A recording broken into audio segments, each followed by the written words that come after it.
kumhuri yeZimbabwe. Masvondo akapfuura hurumende yavaMnangagwa yakagadzira mutemo wekuchinja constitution yenyika iri kunzi iyo amendment number 3. Zvinoreva amendment number 3 ndezvekuti pakubviswa masimba ekuvhotera president haasisiri kuvanhu.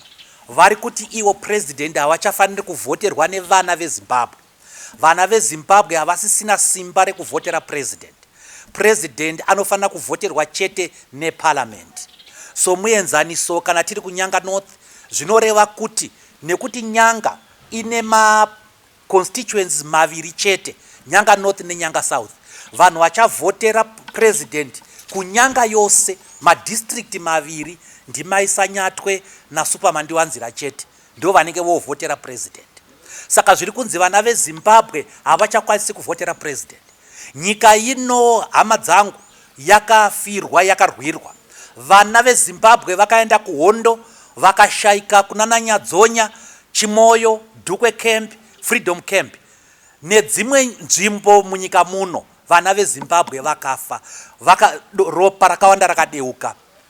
Chimwe chezvinhu chavairwira ndechekuti one man one vote, munhu akwanise kuvhota. Hatina kuenda kunorwira kuhondo kuti titi one parliamentarian one vote. Takati tinoda kuvhota tichivhotera vatungamiri wedu.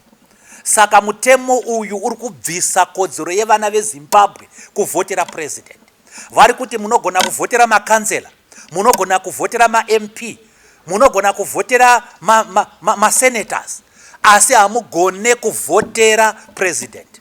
Isu sevana veZimbabwe takanyora bumbiro iri zvichiteedzera pfungwa dzatakakumbira kunzwa nevana veZimbabwe.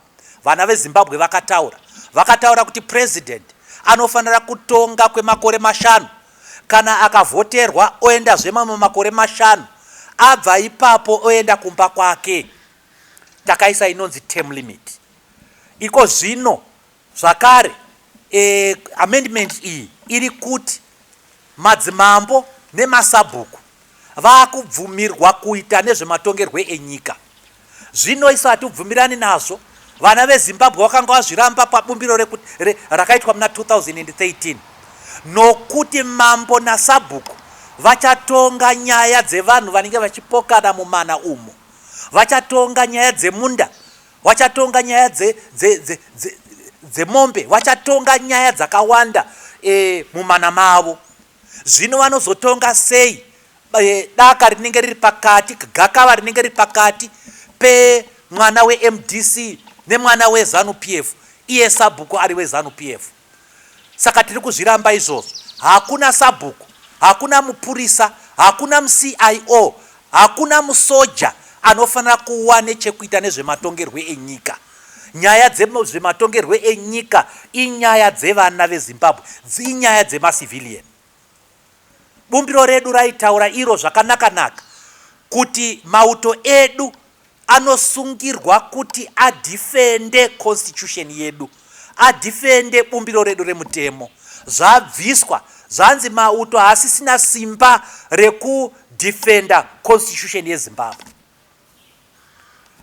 Vana veZimbabwe vakaramba zvakare kuti vatobayiwa mudede nevamwe vavo maregistrar general vave nechekuita nevoter registration.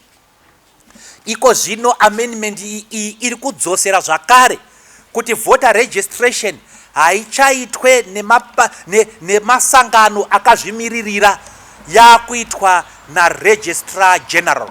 Registrar general anenge iye agadzwa napresident. Saka president akuzviisira munhu anoregister mavoters. Ndizvo panyaya yedelimitation yekutara miganho yemaconstituencies yaifanira kuitwa neboka rakazvimiririra. Asi iko zvino amendment iyi iri kutaura iyo kuti delimitation iyi yakuitwa nedelimitation commission ichasarudzwa napresident.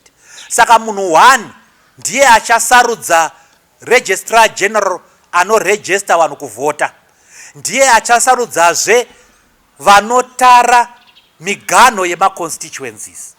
izvozvo tinozviramba. Bumbiro redu rinonyatsotaura kuti kana paine pfungwa dzekuwandudza makore apresident, tinofanira kuenda kureferendum. Vana veZimbabwe vovhota kuti vanozvida here kana kuti havazvide. Hatibvumirane nekuti bato rimwe chete rinoita conference yaro kuBulawayo nekwaMutare rouya rotaura iro kuti taakunyora mutemo, robva raenda nawo kuparliament kwavo, wobva watobvumirana ikoko, zvobva zvatoenda kuna president, zvotosainwa wa mutemo. Kwete, tinoti ngazviuye kuvana veZimbabwe. Vana veZimbabwe votaura kuti vanozvida here kana kuti havazvide. Bumbiro redu rinotaura futi kuti kana zvabvumirwa kunzi kuti makore apresident awedzerwe, uyu anenge ari president panouya mutemo uyu haafaniri kunge achibenefita from extension iyoyo. Kana vachida kuchinja ipapo, panofanira kuita referendum zvakare. Zvichireva izvo kuti pamutemo weZimbabwe panofanira kuita referendum mbiri. Referendum yekutanga ndeyekuti tochinja here makore apresident kubva pa5 dzatanga tiinadzo kuenda pa7. Vana veZimbabwe votaura vega kuti ndo zvavanoda here kana kuti kwete. Tabva ikoko kune zvereferendum yekuti aripo uyu, vamunangagwa varipo ava vanofanira kubenefita here vanofanira here kubenefita paextension inenge yaitika. Vana veZimbabwe vovhota zvakare. Mutemo wedu unonyatsotaura kuti vhoti idzi hadzifaniri kunge dziri 6 months within each other. Dzinofanira kuti munovhota nhasi mogara 6 months mozovhotazve. Vana veZimbabwe tiri kutorerwa kodzero dzedu dzekuvhota, tiri kutorerwa kodzero dzedu dzerusununguko rwedu munyika muno.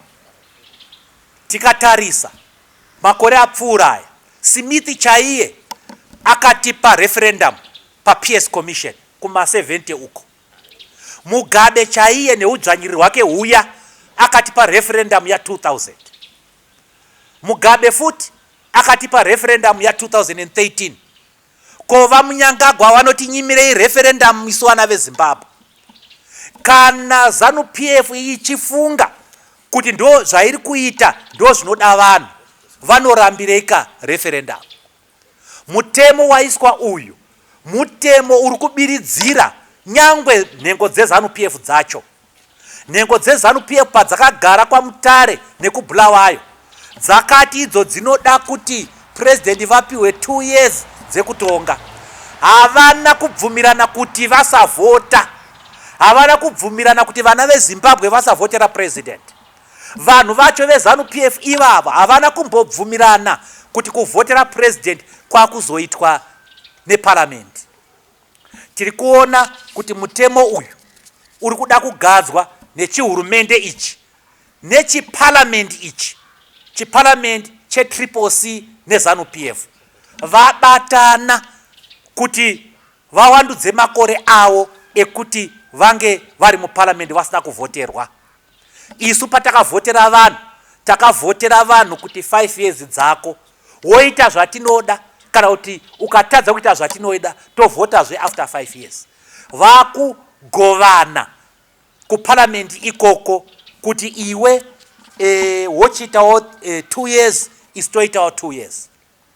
Pane zvemutemo wavapo wekuti president anofanira kusarudza nhengo dzeparliament, nhengo dzesenate.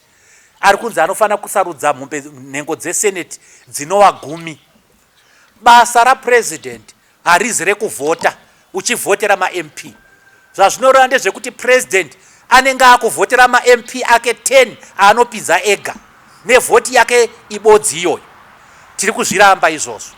Vana veZimbabwe inguva yekubatana, tisingatarise kuti uri webato ripi, tisingatarise kuti nezuro takambotukana papi. Ngatitarisei zvakafira vakoma vedu nehanzvadzi dzedu dzakafira mumapako, dziri mumapako, dzakafira mumasango. Vakafira 1 man 1 vote. 1 man 1 vote ndio iri kutorwa nechiamendment ichi. Iko zvino vanhu vari kuda kuti vataure vasimudze musoro kuti amendment iyi haina kunaka vari kurohwa. Takaona Professor Lovemore Madhuku vakarohwa mazuva apfuura. Pataa tiri kuBulawayo gore rakapera vakauya vakomana vaya vakauya vachirova vanhu kuBulawayo ikoko papress conference yataiita.